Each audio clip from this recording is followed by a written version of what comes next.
method of testing and examining and reporting the results to parents. This is a quite shocking appointment, a vulgar and partisan abuse of power by Mr. Clark. This Examinations Council is supposed to be an independent body capable of respect from people in education, from teachers and parents. Instead, Mr. Clark has turned it into little more than a branch of the Thatcherite wing of the Conservative Party. Lord Griffiths' task is to sort out testing not only at 7 but also at 11 and 14, and to change the GCSE to bring it in line with the national curriculum. But teachers will resist 11+ style tests.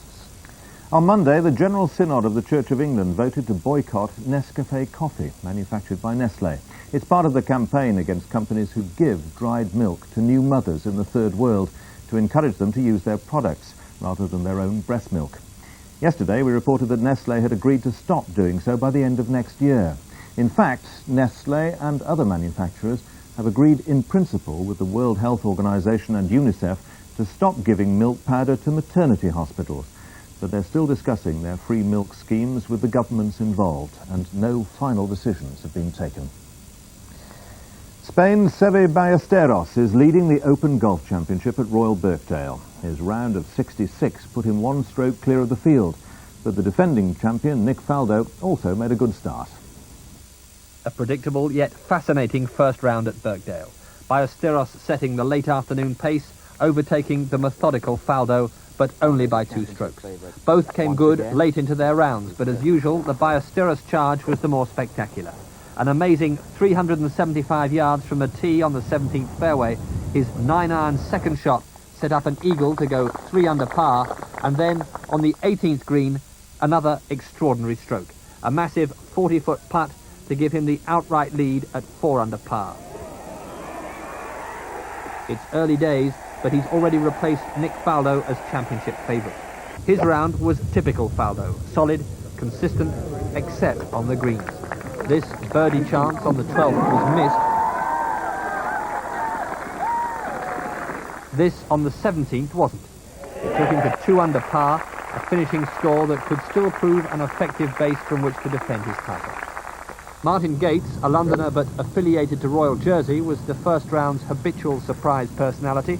For a while he shared a 3 under par lead with Chip Beck and Santiago Luna, but not Jamie Spence, who dropped 3 shots with a 7 at the final hole. In contrast, Brian Marchbank had a disappointing round until the 12th, and the shot of the day. His hole-in-one changed nothing. By this time tomorrow, they may all be chasing a Ballesteros-Faldo contest. And the main news again, the government has denied claims of a cover-up in the BCCI scandal. But letters sent to the government a year ago warning of corruption within the bank have been lost between government departments. There'll be more on Newsnight on BBC 2 at 10:30. But that's the 9 o'clock news tonight. Good night.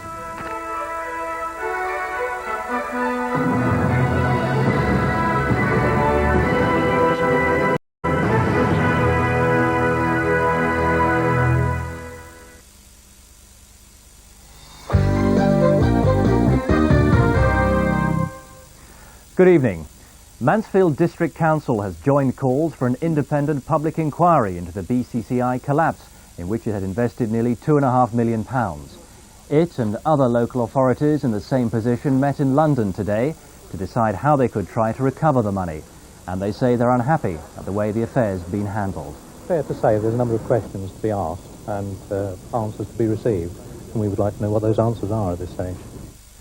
Figures out today have shown unemployment has risen again in the East Midlands. The number of people out of work went up by 3,900 to 142,200. Magistrates in Nottingham have made legal history by jailing a man for 3 months for refusing to pay the poll tax.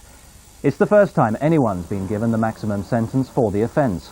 The court heard that Sarouche Allende was a prominent anti-poll tax campaigner who owed Rushcliffe Borough Council £400. Magistrates decided to pass the sentence after hearing Allende had enough money to pay his tax, but persistently refused to settle the bill. The European premiere of the new Robin Hood film is taking place tonight in Nottingham. Robin Hood, Prince of Thieves has taken a year to make at a cost of millions of pounds. It's hoped the film will attract hundreds of tourists to Nottingham. Tonight the gala performance did attract some of the film stars, But in true Robin Hood style, Kevin Costner remained in hiding. Sport, and Nottingham Forest today completed their most expensive signing. Millwall's Teddy Sheringham joined the club for £2 million. Last season he was the league's top scorer. Cricket, and in the county championship, Nottinghamshire beat Lancashire by an innings and 34 runs, but the two other matches involving our sides ended in a draw. Well, that's the East Midlands news tonight. We're back tomorrow during Breakfast News. The weather details now from Bernard Davey. Hello, this coming weekend could turn out to be one of the busiest for travel this summer as the last of the schools break up and many people head off looking for some sunshine. Well, if you're off to the Mediterranean, you'll probably get far too much of it. It'll turn out to be rather hot, especially over southern parts of Spain and Portugal. More about that in a moment. Over the Alps, through the Balkans, some heavy thunderstorms. Northern parts of Europe still stay basically unsettled, though the British Isles I think will do fine for much of this coming weekend. But let's come back to those temperatures over Spain and Portugal. That 43, 109 Fahrenheit represents a bit of a record for Lisbon today, so if you're heading in that direction, do take extra care. A bit of a heat wave down there, and it's likely to last. Back to the British Isles then. Here's the band of cloud that came across the country last night and today, bringing some heavy bursts of rain with it. Most of the rain's now pushed away northwards, cleared away eastwards. The skies began to break up and it turned out quite warm. The temperature shot up to 24 degrees Celsius in London. But there's still quite a lot of clouds circulating around the low pressure to the north. That's going to move away into Scandinavia over the weekend, and then that's going to allow this ridgified pressure to build into the south, so at least the weekend looks fairly promising. Tonight a lot of cloud around, still some drizzle or showers around these western and northern coast, still some showers over northern parts of England, though these will mostly die out. Temperatures ranging from 10 to 13, that's 55, and quite breezy still in one or two places. Tomorrow many places starting off fairly cloudy. There'll be some brightness around, but in the thicker cloud in the west and north, still some showers around, perhaps even one or two heavy ones. Very little changes during the afternoon, perhaps one or two places getting a shower that they didn't get during the morning. But it's basically showers in the north and northwest. For the south and east, dry, bright with some sunshine, and that's enough to send the temperatures up to 22. But where you've got these strong onshore winds, then it's likely to feel a little bit on the cold side. For Royal Birkdale, temperature 17, a pretty stiff breeze coming off the Irish Sea, just one or two showers, and for the weekend, mostly dry, bright and sunny. That's it from me. Who but the BBC could bring you the pick of the arts, politics. Does he watch television? Hasn't even got a set. Fine, make him a governor of the BBC. Romance. I think we're on a winner here, Tree. All right? Play it nice and cool, son. Nice and cool, you know what I mean? Drama. All men are fools, and what makes them so is having beauty like what I have got. Wildlife. Blimey. Where'd you get that? McDonald's. Their new recipe, crunchy meat pie tray. Education. What begins with come here and ends with ow? I don't know. Come here. Well done. Foreign affairs.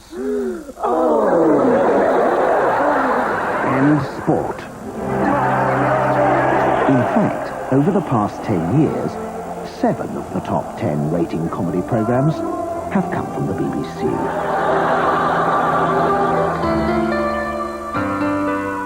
The BBC.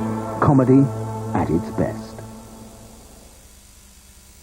Under the Sun over on BBC Two now follows 2 young Hama women from Ethiopia as they prepare themselves for marriage, which is often one of the saddest days of their lives, leaving their parental families forever.